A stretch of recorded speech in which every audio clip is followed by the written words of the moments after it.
I'm grateful, beyond grateful, for this incredible team, for this deployment, and for this community. And we are doing everything humanly possible and then some to get through this tragedy, and we are doing it together. Los equipos de rescate trabajaron toda la noche y han continuado avanzando entre los escombros. Quiero agradecerles por su valentía para que esta operación siga avanzando. Hasta ahora hemos recuperado a 4 víctimas más. El número de fallecidos ahora es de 16 y hemos notificado a familiares de 12 víctimas. Como mencioné, hemos estado revisando la lista de los contabilizados y no contabilizados durante los últimos días para verificar la información y eliminar los duplicados siempre que sea posible. El número de los contabilizados es 139 y el número de los no contabilizados es 147. Antes incluíamos el número de fallecidos en el número contabilizado, pero para mayor claridad en el futuro les brindaremos 3 números separados: fallecidos, contabilizados y no contabilizados. El proceso de verificar cada nombre en estas listas es lento y metódico y lo hacemos directamente con las familias. Los números son fluidos y seguirán cambiando, como he dicho. Para dar nueva información, por favor, si tienen alguna pieza de información sobre una persona que está a salvo o desaparecida, por favor, utiliza nuestra línea directa 305-614-1819, 305-614-1819, y continuamos expandiendo las operaciones en nuestro centro de asistencia familiar, y mi subcomandante de incidentes, Charles Cyril, tendrá más detalles siguiente para ustedes. También estamos tomando medidas inmediatas para investigar y encontrar respuestas. La oficina de la fiscal Kathy Fernández Randall encabezará una investigación del gran jurado sobre el colapso, y nosotros, claro, vamos a cooperar en todo que está haciendo. También continuamos avanzando con nuestra auditoría de los edificios del condado de Miami-Dade en proceso de recertificación, y colaboremos con los municipios para realizar auditorías similares. Y también nos reuniremos con expertos de todas las áreas para desarrollar recomendaciones y garantizar que una tragedia como esta nunca vuelva a suceder. Estoy muy agradecida por este equipo, pensando en ellos cada momento durante la noche y en mis sueños. Esta implementación y esta comunidad, estamos haciendo todo lo humanamente posible y algo más para superar esta tragedia, y lo estamos haciendo juntos. Gracias.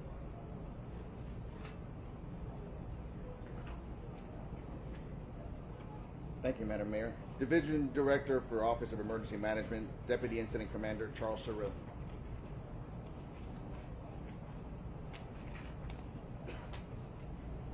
Good morning, everyone. The past nearly 7 days have been an all-hands-on-deck effort led by Miami-Dade County in close collaboration with our federal state partners.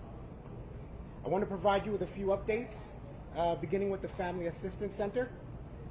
As of this morning, we now have 26 organizations present at the Family Assistance Center. Together, these organizations, in their first full day, have served 30 families, offering an array of mental health, grief counseling, financial, lodging, travel, and logistical assistance, as well as many other services. I want to thank the 26 organizations who are working with us to provide this support. And I'd also like to thank everyone who has continued to generously support the relief efforts from your contributions that you are making. They are welcomed and greatly received. There have, unfortunately, been some people trying to take advantage with fraudulent GoFundMe accounts.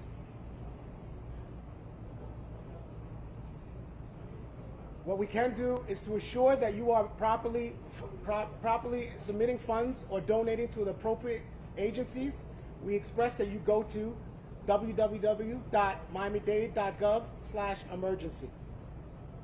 Anyone watching at home can visit this site and choose one of the agencies to support and to donate. You can also sign up here, there to volunteer, and we stress that it's important to sign up in advance to volunteer. Please do not show up at the site without signing up first. Thank you very much.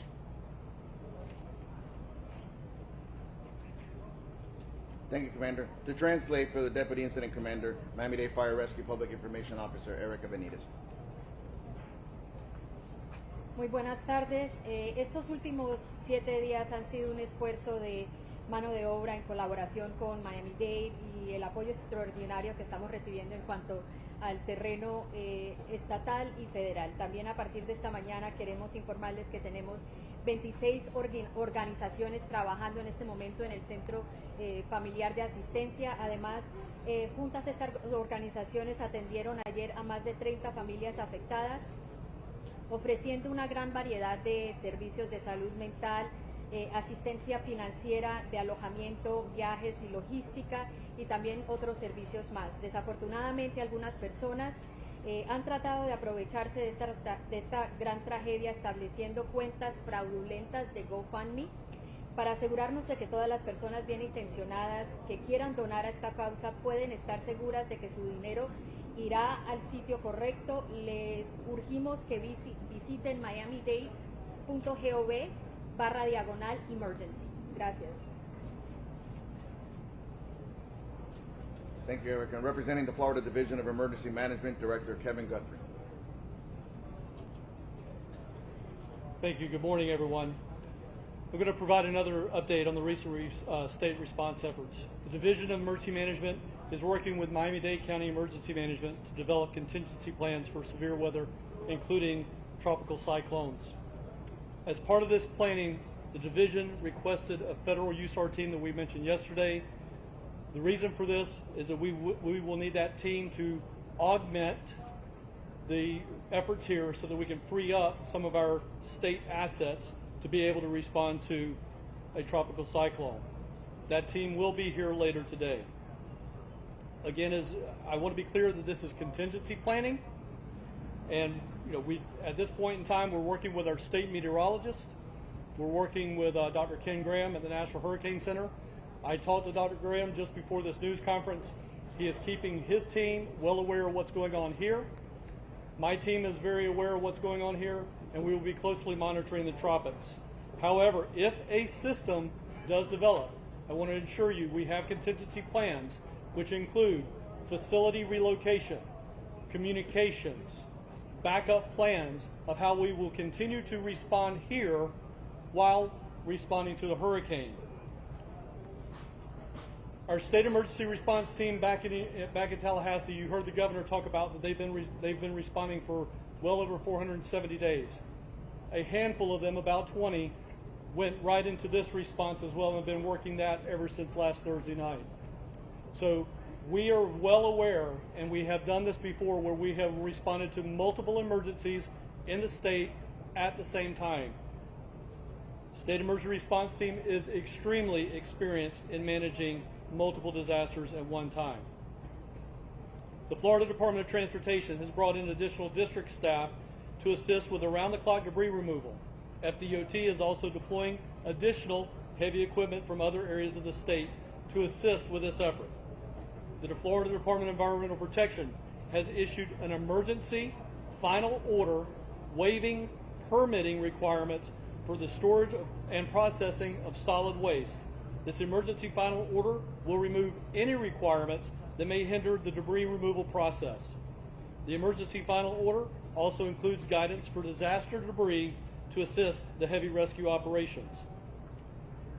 The Florida Housing Finance Corporation has identified more than 120 multifamily rental developments to provide emergency housing to displaced individuals impacted by the collapse. The Florida Housing Finance Corporation has also requested that the Department of Housing and Urban Development at the federal level waive income limitations and other provisions to allow families affected by this tragedy to reside in any vacant unit home-funded properties. The state has also deployed additional human services personnel from the Florida Department of Education to respond to the Family Assistance Center to support the county's efforts. Overall, the state is continuing to fulfill all requests by our local partners. I also want to encourage all individuals impacted by this disaster to visit surfsidestrength.com. Again, that is surfsidestrength.com. This website provides resources for immediate emotional support and assistance. During this difficult time, the state is encouraging individuals to prioritize their mental health. The website is also available to families, survivors, first responders. Please remember to take care of yourself. Thank you. Thank you, Director. Florida Department of Economic Opportunity Secretary Dane Eagle. At the Governor's direction, the Department of Economic Opportunity continues to assess the economic impact to the area and meet with individual businesses. The update this morning is that the SBA, the Small Business Administration, has accepted the Governor's request to draw down additional funds. This will allow local families, businesses, nonprofits to qualify for low-interest loans. They will be deploying personnel to the Family Assistance Center, where we also have a team deployed, and our 2 mobile units will assist them in identifying businesses who have expressed a need for assistance. We want to continue to direct businesses, families, nonprofits in need to floridadisaster.biz, floridadisaster.biz, where they can access these resources. Thank you.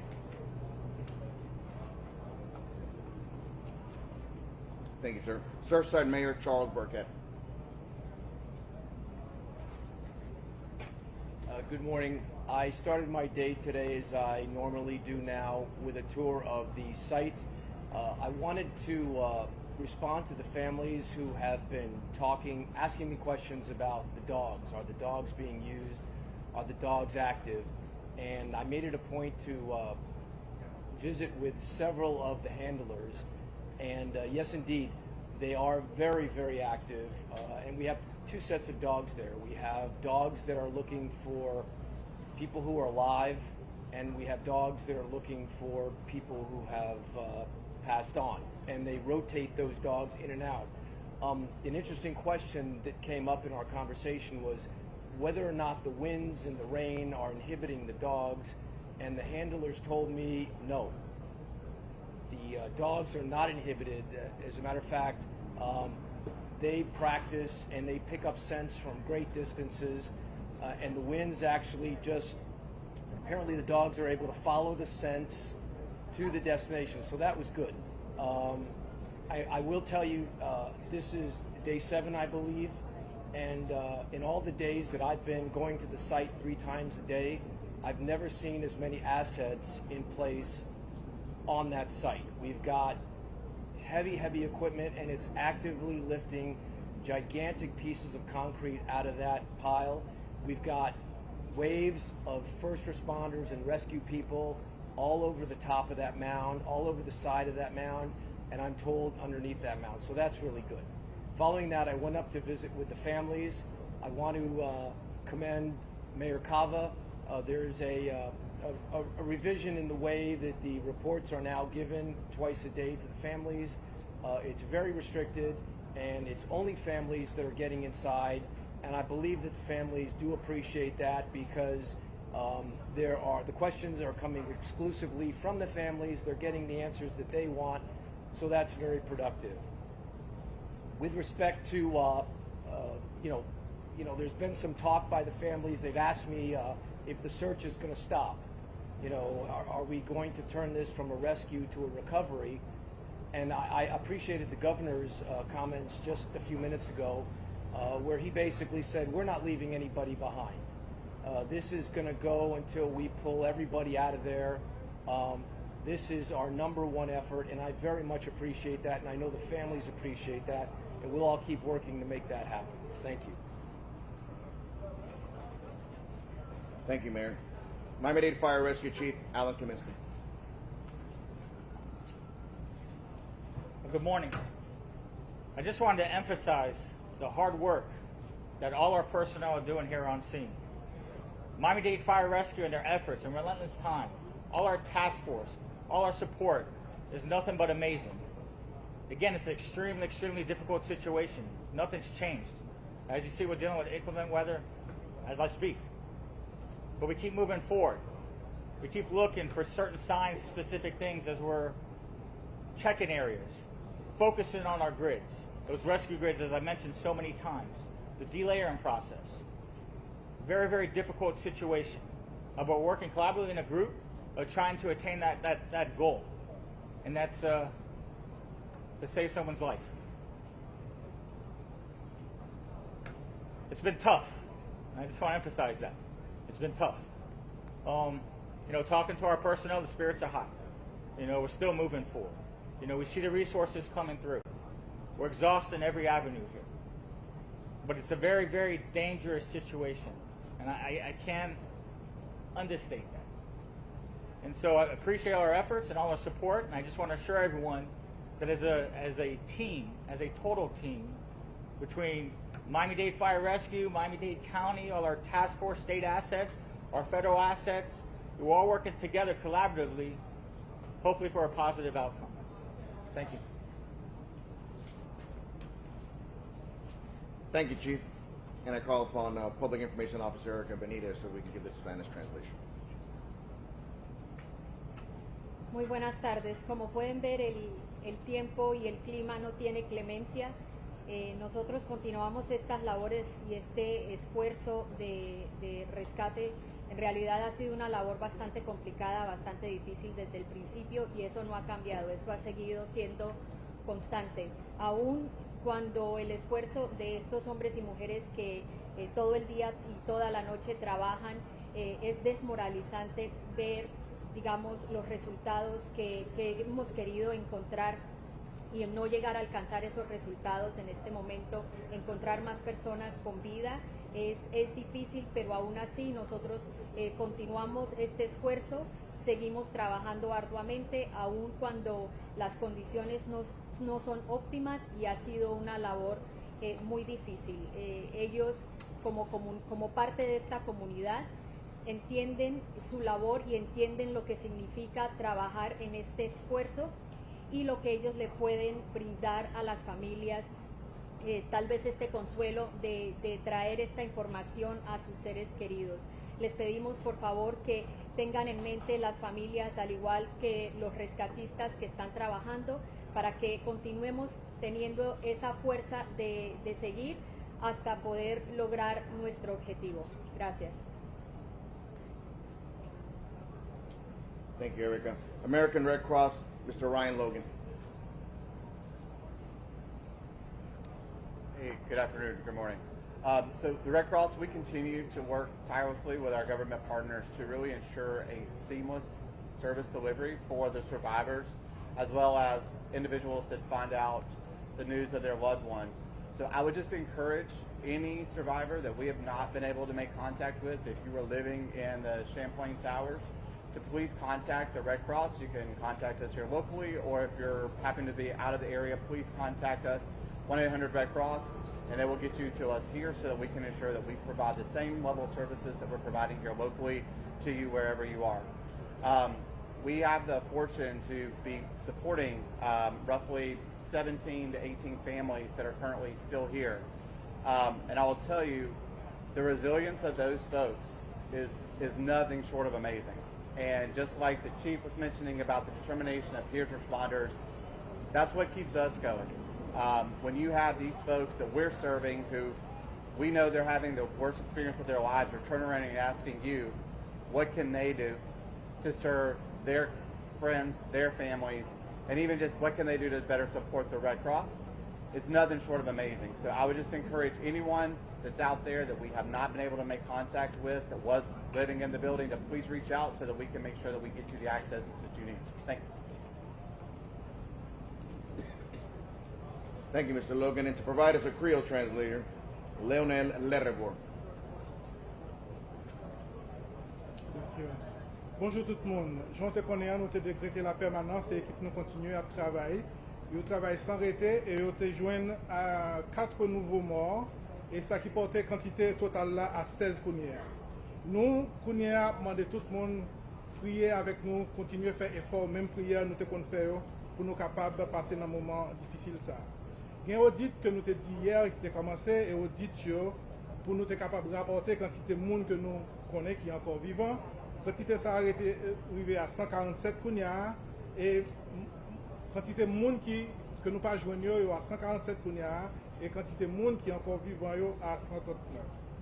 Il y a information si vous avez et que vous voulez partager avec nous, et information qui a un rapport avec monde qui manquant et avec monde qui est encore en sécurité, vous êtes capable d'aller dans le site internet que nous parlons là, qui c'est miamidade.gov/emergency.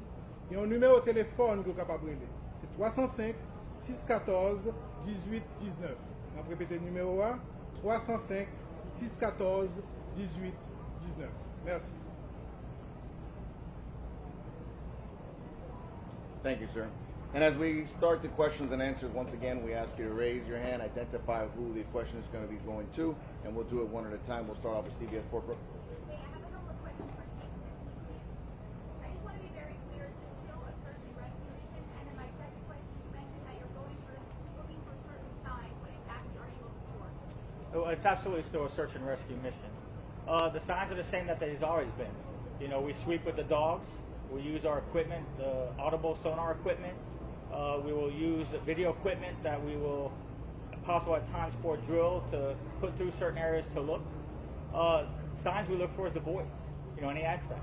Again, with this type of collapse and what we're seeing in the debris, very difficult to move any of the large concrete slabs.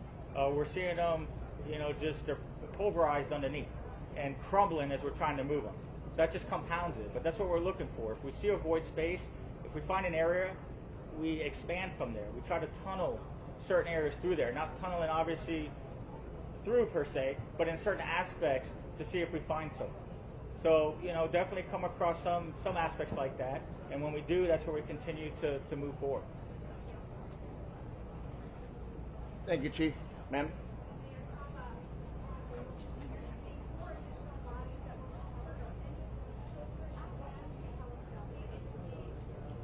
So as you know, our process is to contact the next of kin, and so that's what we're working on at this time before we can reveal any details. Thank you. Univision? Para la alcaldesa, una pregunta. ¿Por qué los focos todavía, los focos de México, por qué todavía no están en acción? The Topos de Mexico, where's the mayor? I'll say it in Spanish. En inglés y después en español. Okay. Yes, in conversations with the mayor, we have included additional resources to assist. So Topos Mexico team, we made contact with them. They were supposed to be in the morning so that we can be credentialed, go through. Several things we have to evaluate.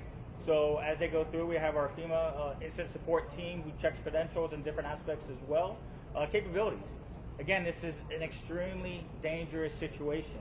And I know everybody wants to help, but we need to make sure we have the properly trained individuals to do the job that needs to be. But they'll be assisting in different ways in that particular group as much as possible. But what is exactly what you have to evaluate? Because there are very experienced people all over the world. Well, that's where they just check the credentials. I mean, I don't know that group. You know, that's what I've been saying from, you know, where we are with our support. You know, we have our state assets. You know, we have our federal assets. And that's the goal in regards to these missions. This is how we deploy our task force units because we know the training. Definitely we'll utilize resources, but if everyone had the opportunity, everybody would be out there. Everybody would be out there. And that's the key. I mean, I can't overemphasize the risk that everyone's taking right now. Okay, and we all know why we're doing that. But you know, and that's just where it's critical. But yes, we are utilizing them to the best that we can, and we are very grateful for everyone's assistance. Oh, Erica, we can answer this, man. Estamos muy agradecidos por estos recursos y esta ayuda que quieren brindar.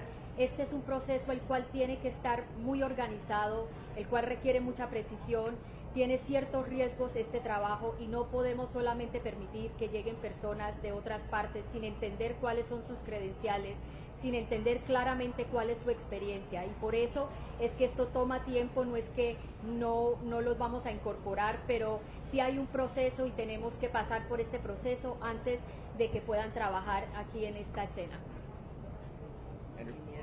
Yesterday, y'all released video of scaffolding, what appeared to be either underneath what's left of the building or debris. Can you talk about, put that in perspective as to where that is in the building, what you're doing there? Well, those sections, the sections I guess you're referring to probably was in the garage section.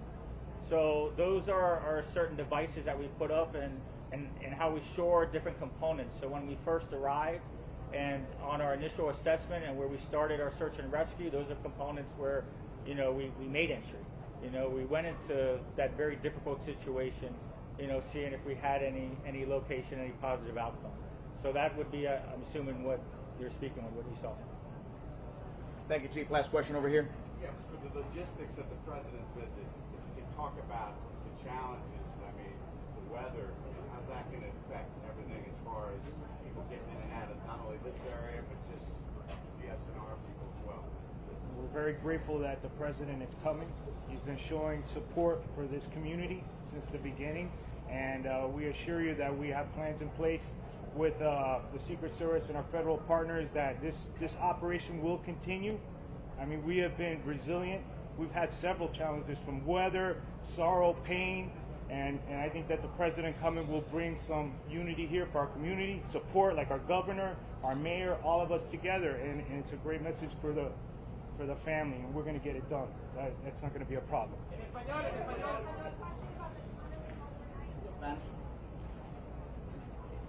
Sí. Estamos muy orgullosos que el presidente viene. Su visita es muy importante para esta comunidad, como el gobernador, como la alcaldesa y todos los miembros del gobierno que han venido aquí a estar unidos para las víctimas y las familias. Y esto no va a parar lo que estamos haciendo aquí. Hemos tenido batalla con la lluvia, con todo lo que está pasando aquí. Seguimos trabajando duro. Y el presidente viniendo aquí es una cosa muy buena y no va a estorbar lo que está haciendo ahora. Él viene a dar soporte. Gracias. Yeah, I said it. You won't. No, él no va a interrumpir lo que estamos haciendo aquí. Thank you. Can you please tell me why last night was